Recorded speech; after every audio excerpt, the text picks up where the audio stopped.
Sometimes you have the right candle, the right spell, the right chanting, but still the spell is not working. And sometimes, most of it, it's because you're not in tune with the moon. And it's not only about lunar phases or zodiacs, it's also about the void of course moon. This is a period of time where the moon makes the last major aspect with a sign before it enters the next one. And this is a period for reflection. This is a period of non-action. And anything that you do during this period will not have any effects. So in this video, I'm going to talk about the void of course moons, how to know when you're in one, the moon phases, and how to use each one of them. We're going to go in depth, like to the 8 phases in total, in order for you to harvest the best energy for your spell using the energy of the moon too. My name is Aileen, Mexican Bruja, and let's go, let's dive right in.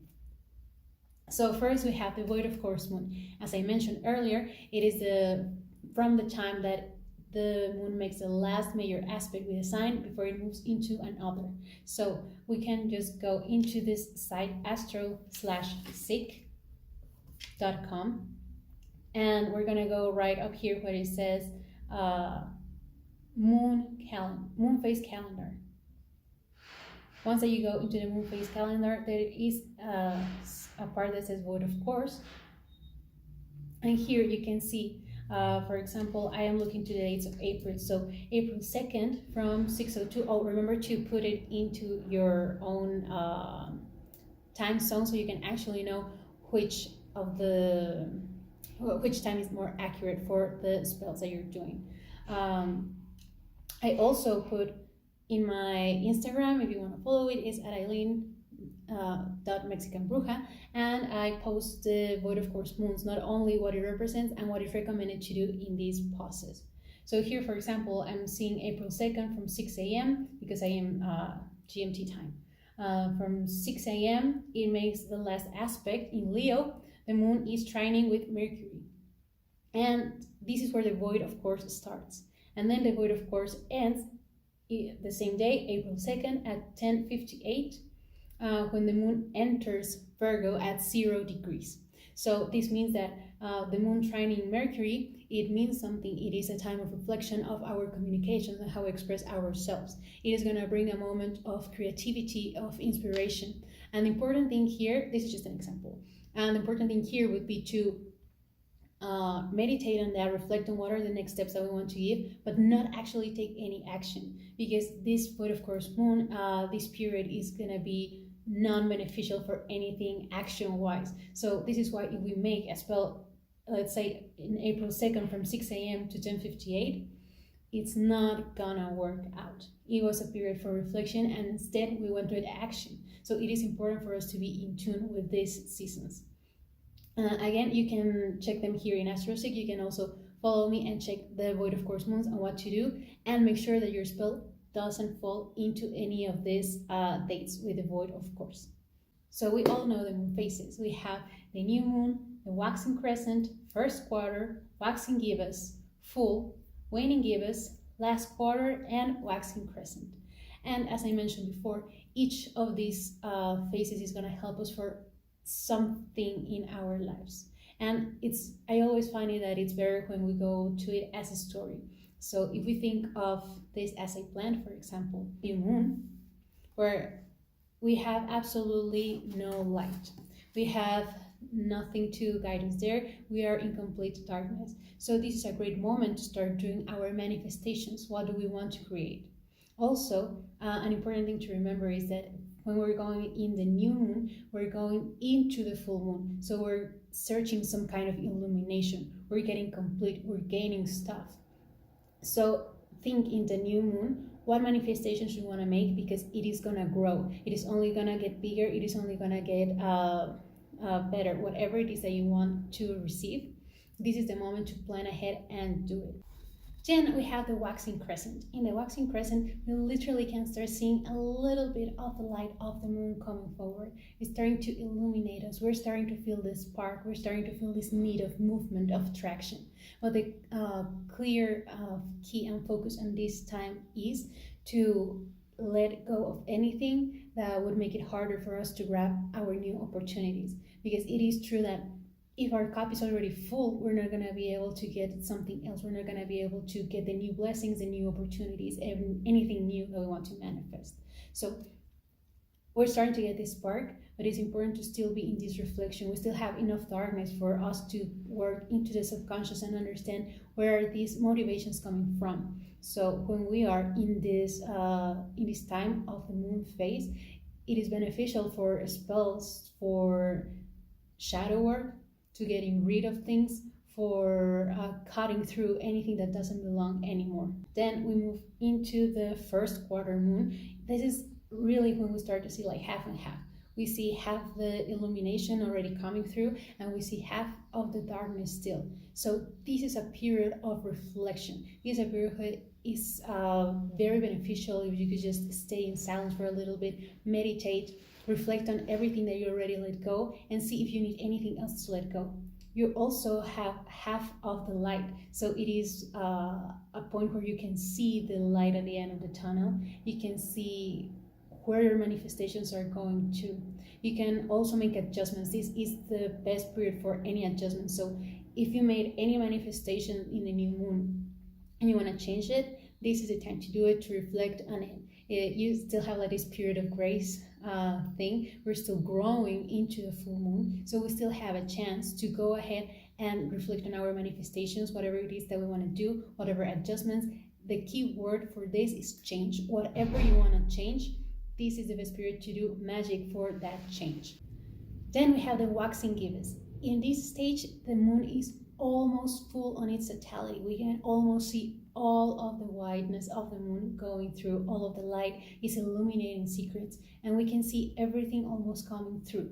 So this is the period where we really want to just give the last shot. We kind of give the last sprint, the last firing. So anything that would help for that boost is gonna be very beneficial in all of your spells. So for example, if you want to get like a little bit of boost for something, let's say you want a little bit more of energy to create something, you could grab a red candle and light it and have the intention of it to just give you the energy to continue and keep going, like you're almost at the end of the goal. So this waxing gibbous is gonna help you to go ahead and get it.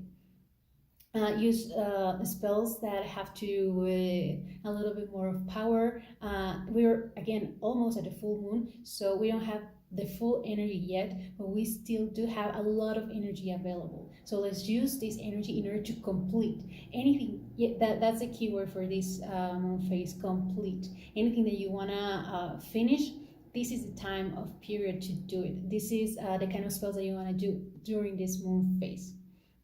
And finally, we arrive to the full moon. In this full moon, everything is revealed.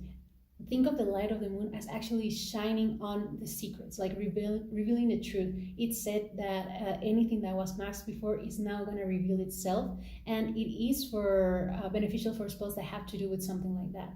So let's say that you want to know the truth of yourself, like what is the last layer of something. Let's say that you've always been afraid to fly and go in planes. So you can use the light of this full moon to shine light into why. If it's an irrational fear, if it comes, you can make a spell to understand if it comes from a past life, if it comes from a condition, if it comes from something that wasn't even related.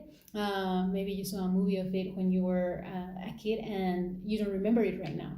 With the light of the full moon, is going to help you illuminate all of those truths. It's also a great time for doing divination, just in general. You can do scrying, you can play with your oracle and tarot cards, ask for guides, ask for messages. The full moon is also going to help you to see the completion of everything that you manifested. You're going to have a lot of energy. This is where the moon is at its best. So use this energy for any spells that you feel that need a lot of energy. Especially if it's like something big that you want to do, this full moon is going to help it to give you the last boost, the last energy combined with yours, because you're also being charged by her. Use this moon to make moon water. Use this moon to cleanse your tools, put them under the moonlight, especially stuff like selenite, clear quartz, master crystals, rose quartz, citrines. They work super well under the full moon, so you can charge them overnight. and you can have the available energy to keep using them throughout the whole phases. Then the moon starts to go down, and this is when we go into the waning gibbous. This is the first part where we start to feel the lack of energy just a little bit. The moon is starting to turn into the dark side again. We're starting to get deprived of this energy once more.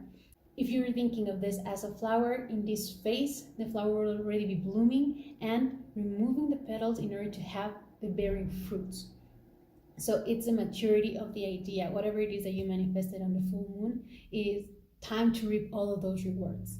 The full moon already showed you where they are. Now in the waning gibbous, it is time to take them and enjoy. This well, that's actually a bit more of the next phase, but you can start enjoying, you can start reaping all of the rewards. This is still a moon of work. You're still working on all of these things because you don't just do it and just let it run of course. This is when you can have moments for recognition. This is when you can have moments for getting all of the rewards that you worked so hard on. Now moving forward, we have the last quarter. In this last quarter, we again see just half and half. But now we're going into the dark side, so this is time to remove things. Anything that has to do with vanishing, diminishing, making smaller. For example, you could use spells for removing obstacles. You could use spells in order to, let's say, remove fears, banish bad energies, to anything that, again, keyword, diminishing. We still have a little bit of the light, so we still have that energy available, and the moon is going into the diminishing state of the light. We're still not seeing a lot of the light, and it is only going to go into the darkness. So whatever it is that we want to get rid of, this is the moment to do the spell work. And then we go into the waning crescent. When this waning crescent phase goes, it is a moment for just chilling, literally. Start relaxing, start diving into the unknown, start doing some of the shadow work that is going to help you for the next phases, because the next from this is again going into the new moon, and we're going to go again and manifest everything that we want. But this is a period of reflection before the new moon comes around again.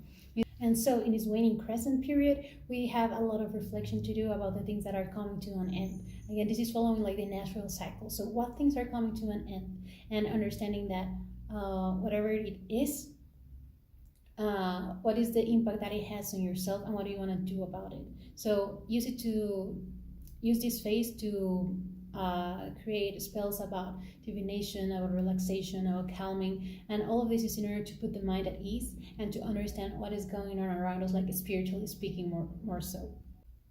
Now there are some moons that are super important too, and that they are called unique moons. They are special because they don't always happen and they're not always in the calendar. So for example, we have a blue moon. A blue moon happens when it's the second full moon in a month. And this has a stronger energy because in the same month, we're having two full moons. We're having two times where this moon is in the strongest position. So if you have an option to do a spell in the first full moon or in the second, which is a blue moon, I would personally choose the blue moon. I think this year we actually have a full moon. So this year I just checked my Witchy Planner. In August, with the Sturgeon moon, we have a blue moon. It's going to be in Pisces on the 30th of August. So any spells that you want to do with a lot of strength that require a lot of energy, save this blue moon for them. Then we have the super moon. This happens when the full moon is closest to the earth. So it gives us additional energy. Again, it's just like basic physics. It is so much closer, so we're able to harness this energy so much more easier. Then we have the blood moon. It's when the moon seems to be red, and this is because the earth is reflecting the light. This happens in a total lunar eclipses. This can be used to reset, tune in, and just as a warning, never manifest in eclipse season. This always happens in around May, April, and October, November. We always have two main eclipse seasons. We never manifest on those ones, and this is basically because the moon energy is being blocked by the earth. So we're not having all of this energy, it's actually being blocked, and we really don't want to work when the energy is blocked like that. So this eclipse season always brings a lot of reflection or a lot of change, a lot of transitions. So it's best if you just allow these transitions to happen. These are more times to do meditation, to do journaling, to do, again, just like internal work, and accept the changes that are happening, because it's like the universe's way to say, hey, this is the right way. So just surrender. We can do things for surrendering, like rituals, just don't manifest on these eclipse seasons. Now we have also something called Black Moon, which is the second new moon in a month. So it's like the counterpart of the blue moon. This energy just helps us dig deeper in the subconscious and dream world. So anything that has to do with going inward, again, you can do shadow work, you can do dream journaling in these seasons, because it's going to be more powerful. When all of the light is out, there's nothing else to do but to turn into the darkness. And this is darkness is never something bad. We're sometimes afraid of it because it is unknown and it is something that we're not used to. But these are also times for surrendering. So spells that enhance your psychic abilities, or that enhance this connection with the subconscious and with the spiritual world, are going to be super beneficial in black moons, because as opposed to the blue moon, where we have 2 full moons and the second full moon is more powerful to bring us all of this energy, it's the same thing with the new moons. When you have the black moon, the second new moon in a month, it's going to bring a lot of more reflection, a lot of more darkness, and it can actually be counterproductive to do something about it, like on the opposite side, because it is so much more energy coming this way to make us go into ourselves, that if we're going to go the other way, it's actually going to harm our spell work. And finally, we have a mini moon, that is a position of a supermoon. The mini moon is when the moon is the farthest point from the earth, so we actually have less energy available. If you have to do a spell and it cannot wait, then you can still use the energy of the mini moon. But if you can wait until we have like a normal moon, a normal full moon, it would be more beneficial. Just be aware of this decrease of energy, and you can counter it in your spells by boosting them by using, let's say, cayenne pepper, or using cinnamon, or using other tools, more candles, or other boosters just like that. All of this information about the moon, the void of courses, the unique moons, and more can be found in the Spellcasting with the Moon, the Witchy Guide, and it's completely free. You can just go to the link that I posted in my description or in the first comment, and you can get it completely free. Just check it out, and you can start spellcasting yourself too. Well, so subscribe so you don't miss the next video on how to make the most powerful intentions. Now that you know which phase of the moon to use for each spell, you can check out what color candle to use, how to clean your space, and how to set you up for success in your candle magic. This is the video that I was talking about, and this is a video that you do things that you might like.